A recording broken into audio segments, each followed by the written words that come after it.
Introducción. La misión de la corona española, al tener derechos sobre el Nuevo Mundo, era evangelizar a sus habitantes. Los reyes fueron autorizados a organizar la Iglesia Católica en América, a nombrar sus obispos y recaudar los dineros para financiar toda la organización. Las órdenes que llegaron fueron los franciscanos, los dominicos, los mercedarios, los agustinos y los jesuitas. En cada ciudad construían sus conventos, evangelizaban a los nativos. Lo importante es que estos misioneros se preocuparon por cada diversidad del pueblo y aprendieron sus lenguas para poder llegar de mejor forma a ellos. Se dieron cuenta que a los nativos les gustaba la pintura y la música, por lo tanto, a través de ellos se comunicaban los indígenas, ayudaron a la construcción de templos y su ornamentación. Se prohibía la práctica de la religión, pero los indígenas de igual forma se la arreglaban para celebrar sus ceremonias en secreto.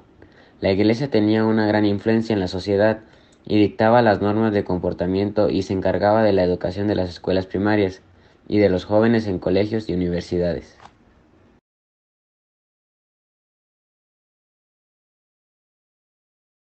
Y la eliminación de las antiguas creencias de estos era un propósito al que los españoles daban tanta importancia, como a la dominación militar.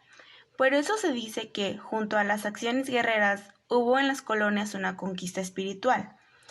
Estas diferencias provocaron conflictos dentro de la Iglesia Católica y frecuentes enfrentamientos entre los defensores de los indígenas, por otro lado, los colonizadores y el gobierno español. Numerosos grupos indígenas se resistieron a abandonar sus creencias, pero al paso del tiempo el catolicismo se arraigó en la población india y mestiza. La evangelización fue realizada en un comienzo por los franciscanos, los agustinos y los dominicos. Después con el Concilio de Trente, quienes educan a las tribus, pues deseaban alcanzar el desarrollo de las comunidades indígenas y, a diferencia de las demás, no usaban la fuerza para dominar. Además, el trabajo se hacía colectivamente y ésta produjo gran rendimiento y calidad. La labor de los jesuitas se convirtió en el primer intento americano a los orígenes para que pudieran competir y estar en igualdad de condición con los europeos. Rol evangelizador. Una de las principales labores de la Iglesia en América fue que ellos tenían como misión evangelizar a los pueblos americanos. ¿Quiénes estaban a cargo de esta tarea? Fue emprendida por sacerdotes que actuaban más bien de una manera individua, o por medio de las iglesias o capillas, pero también existían otros. Actuaban en grupos porque pertenecían a distintas órdenes religiosas, tales como franciscanos, mercenarios y jesuitas.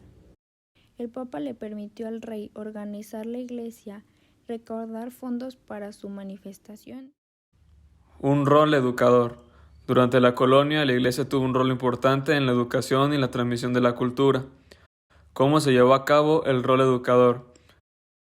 La Iglesia fundó colegios, conventos y las primeras bibliotecas en distintas ciudades con la finalidad de promover la educación a los niños de América. Rol de protección de los pueblos indígenas.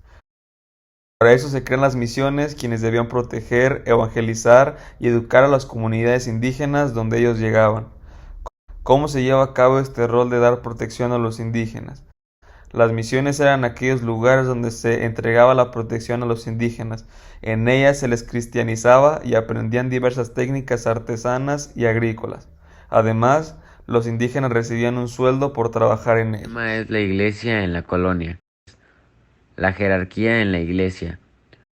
En primer lugar, estaba el Papa, la jerarquía eclesiástica. Tenemos al arzobispo y el obispo. En cuanto a la división territorial religiosa en el Perú, tenemos arzobispos en Lima y Charcas, obispados en Cusco, Trujillo y Huamanga.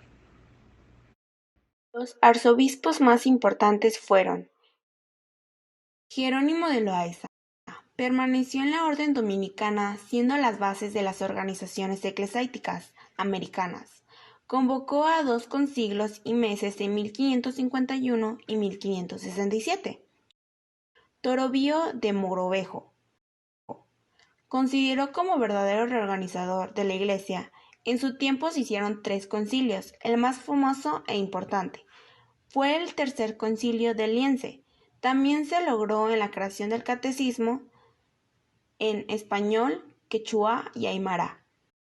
Las órdenes religiosas entre 1530 y 1582 llegaron a nuestro territorio 2.171 misioneros. La mayor parte de ellas eran franciscanos y jesuitas. Los primeros en desarrollar la labor misionera en la selva fueron los jesuitas. Fundaron misiones ribereñas en los ríos Marañón y Amazonas y evangelizaron también los pueblos de Iquitos. Los franciscanos fundaron misiones en la selva central en el siglo XVIII, evangelizaron Chanchamayo, el Gran Pajonal, áreas verdes vinculadas al río Perené, Ucayali y Paucartambo. Tribunal del Santo Oficio. Se estableció en 1570 con el virrey Francisco de Toledo. Vigilaba el mantenimiento de la pureza de la doctrina cristiana.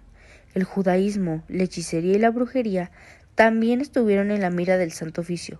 La institución velaba también por el mantenimiento de las buenas costumbres, la moralidad pública y privada. Los castigos. Los ejecutaban los hermanos de Santo Domingo, quienes eran los dominicos.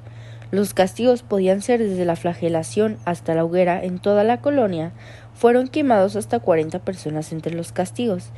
Entre los castigos que se aplicaron fueron potro, que era donde una persona estaba amarrada de pies y brazos y era jalada mediante una rueda; tortura, que era parte de una persona amarrada de brazos y espalda. 2 personas eran los dominicos, eran los que jalaban y mantenían ahí por cierto tiempo; y el fuego, que era una persona amarrada de los brazos en el tronco y en los pies tenía palos verdes, ramas secas y eran prendidos de ahí. Más allá de su función pastoral dirigida a los indígenas, se dedicó a administrar una encomienda extrayendo altas cuotas de trabajo para realizar fructíferos negocios personales. Lo que revela este hecho particular es que los intereses económicos de los eclesiásticos se cruzaban de forma determinante con el ejercicio de su labor pastoral, limitándola seriamente en cuanto a la cobertura del clero y en cuanto a la relación con los feligreses, afectando también a la transmisión de la doctrina de los indígenas.